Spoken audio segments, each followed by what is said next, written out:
Shalom,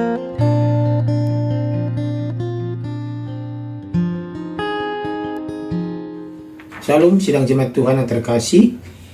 Kita bersyukur bertemu kembali dalam renungan kita hari ini. Saya dan percaya sidang jemaat Tuhan dalam keadaan sehat dan selalu bersuka cita hari ini, dan siap untuk merenungkan firman Tuhan hari ini. Amin.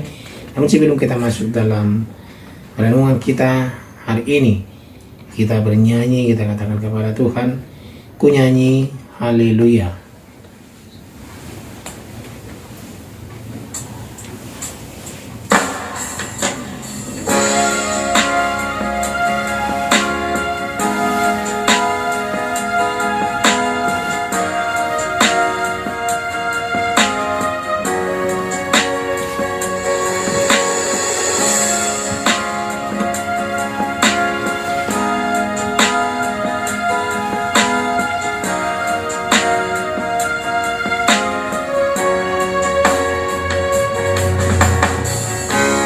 Bapakku datang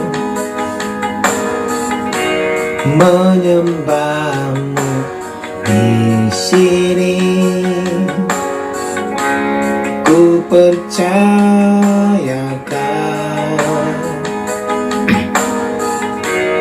ada bagiku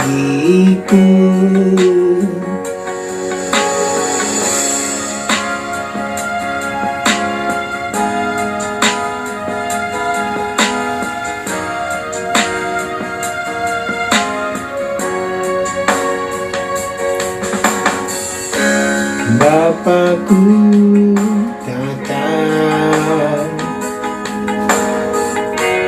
menyembahmu di sini.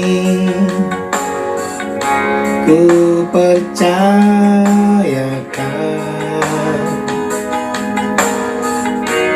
ada bagiku.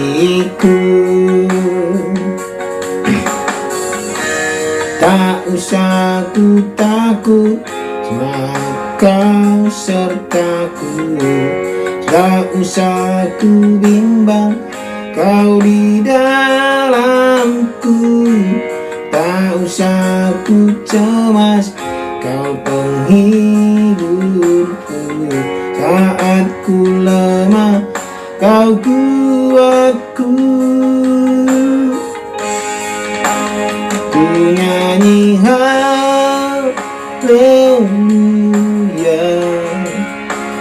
ku nyanyi haleluya.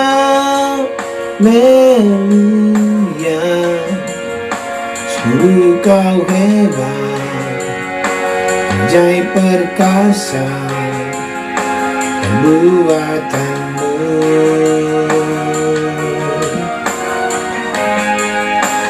Ku nyanyi haleluya,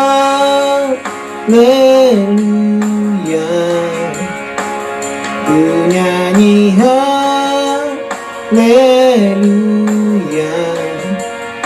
Sungguh kau hebat, ajaib perkasa perbuatanmu.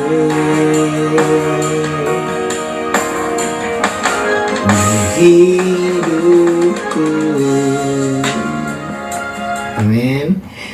Firman Tuhan untuk hari ini dari kitab Lukas pasal 21 ayat 5 sampai 19.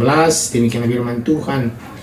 Ketika beberapa orang berbicara tentang bait Allah dan mengagumi bangunan itu yang dihiasi dengan batu yang indah-indah dan dengan berbagai-bagai barang persembahan, berkatalah Yesus, apa yang kamu lihat di situ akan datang harinya di mana tidak ada satu batu pun akan dibiarkan terletak di atas batu yang lain.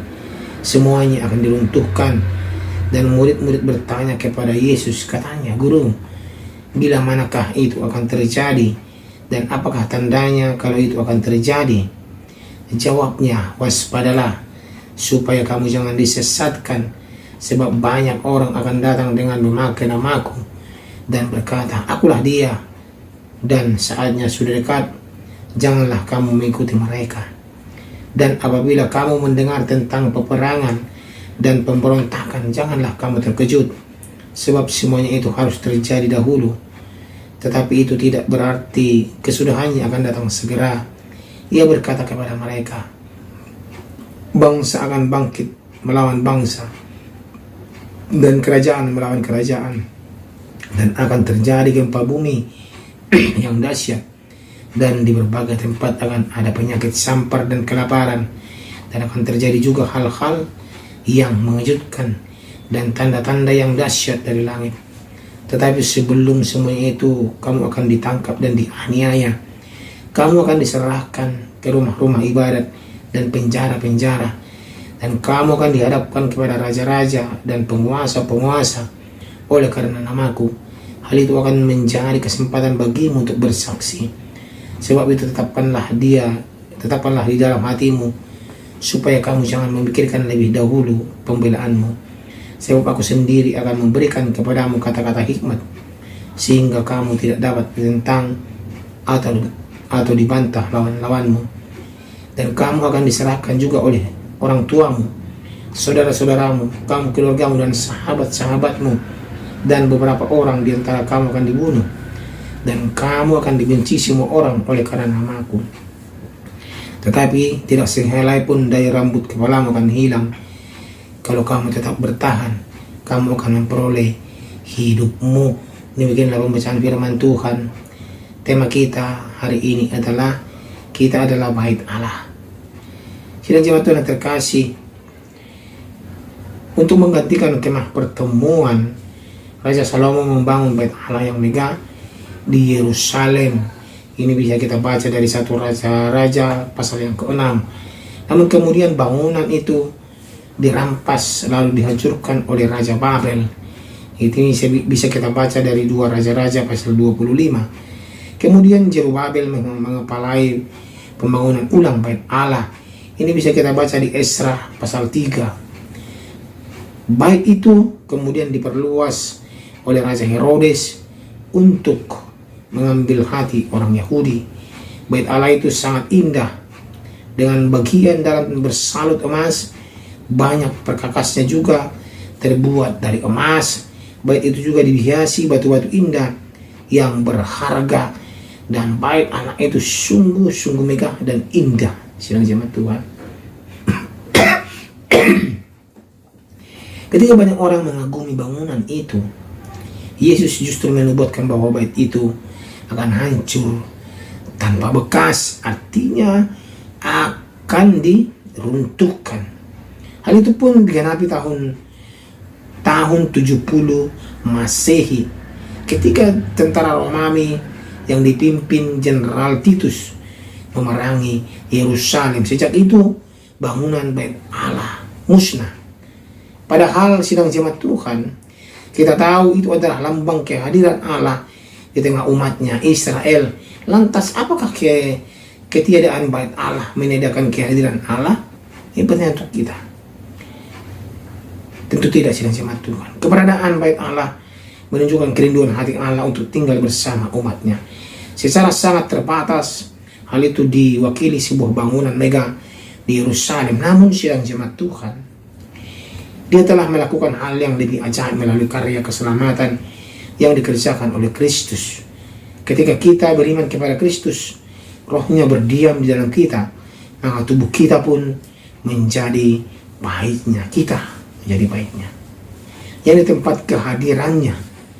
Kehadiran Allah kini bisa disaksikan semua orang dalam diri setiap orang percaya di seluruh dunia. Karena mari menyadari bahwa hidup kita seharusnya menjadi kesaksian akan keindahan karya Allah yang sangat sungguh-sungguh mengadang kehidupan kita.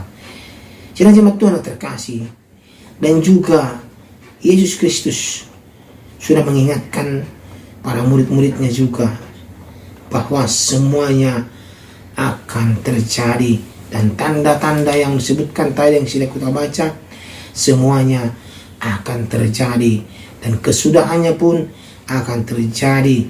Bangsa akan bangkit melawan bangsa, kerajaan akan bangkit melawan kerajaan, dan kita akan diserahkan, setiap orang percaya, kepada orang-orang yang belum mengenal siapa itu Yesus Kristus Juru Selamat. dan kepada penegak-penegak hukum dan kepada para imam-imam yang menganggap dirinya benar seperti orang Farisi, dan kita akan diserahkan kepada semuanya itu, dan kita pun akan diserahkan oleh orang-orang yang mengasihi kita seperti orang tua kita sama saudara kita.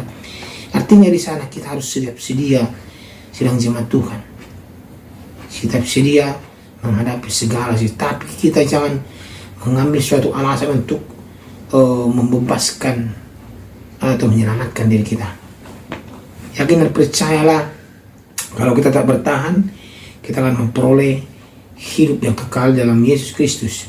Dan biarlah tubuh kita ini kita persembahkan yang terbaik untuk Tuhan, dan tubuh kita ini adalah bait Allah, dan kita jaga untuk hormat kemuliaan nama Tuhan sampai Dia datang kali yang kedua kalinya. Dan biarlah kita dapat bertahan dalam situasi apapun, karena dunia ini bukan menjadi baik, semuanya akan bertambah jahat, dan tantangan yang akan kita hadapi pun akan bertambah banyak dalam hal kekristenan ini, dan penolakan-penolakan pun akan terjadi sidang jemaat Tuhan. Lalu untuk itu kita sebagai bait Allah harus siap sedia dalam menghadapi itu semua. Saya percaya waktu ini kita belajar sidang jemaat Tuhan bahwa tubuh kita ini, diri kita ini adalah bait Allah, dan kita berguna untuk menjadi hormat kemuliaan nama Tuhan, dan kita menjadi saksi-saksi Kristus, dan kita menjadi berkat untuk orang lain. Amin. Kita berdoa, terima kasih ya Tuhan, biarlah hidup kami ini menjadi bait Allah yang hidup, menjadi saksi untuk dunia ini bahwa kami adalah pengikut dan yang sudah diselamatkan oleh Tuhan Yesus Kristus, dan menjadi saksi di tengah dunia ini. Terima kasih untuk firman-Mu hari ini ya Tuhan. Dalam nama Tuhan Yesus Kristus kami berdoa. Amin.